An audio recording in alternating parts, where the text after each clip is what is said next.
চীন আমাদের ধ্বংস করতে চায়।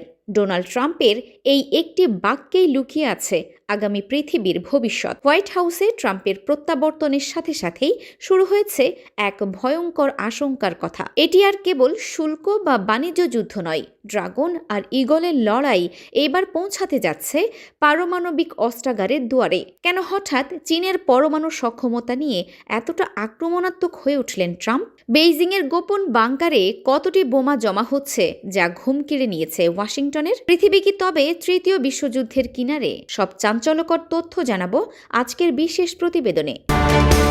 ট্রাম্প চীনকে আমেরিকার ১ নম্বর শত্রু মনে করেন। তার ঘনিষ্ঠ মহলের দাবি, চীন কেবল অর্থনৈতিকভাবে নয়, সামরিকভাবেও আমেরিকাকে ছাড়িয়ে যাওয়ার চেষ্টা করছে। পেন্টাগনের রিপোর্ট অনুযায়ী ২০৩০ সালের মধ্যে চীনের হাতে ১,০০০ এর বেশি সক্রিয় পারমাণবিক বোমা থাকবে। স্যাটেলাইট ইমেজে দেখা গেছে চীনের উত্তর পশ্চিমাঞ্চলীয় মরুভূমিতে কয়েকশো নতুন মিসাইল সাইলো বা পারমাণবিক ক্ষেপণাস্ত্র উৎক্ষেপণ কেন্দ্র তৈরি করা হয়েছে। ট্রাম্পের কৌশল পরিষ্কার, যদি চীন অস্ত্র বিস্তার না থামায় তবে আমেরিকা তার পুরনো ওয়ারহেডগুলো আধুনিকায়ন করবে এবং এশিয়ার পারমাণবিক মোতায়েন বাড়াবে। এটি মূলত চীনকে আলোচনার টেবিলে বাধ্য করার এক মাসল ফ্লেক্সিং বা শক্তির মহড়া।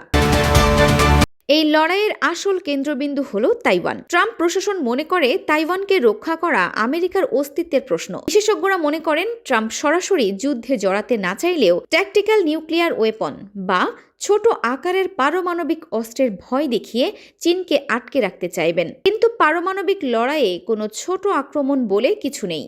একটি ভুল সংকেত পুরো পৃথিবীর মানচিত্র বদলে দিতে পারে। শি জিনপিংও তার বাহিনীকে যুদ্ধের জন্য প্রস্তুত থাকতে বলেছেন, যা বিশ্ব নিরাপত্তা ও অর্থনীতিকে এক চরম অনিশ্চয়তার মুখে ঠেলে দিয়েছে।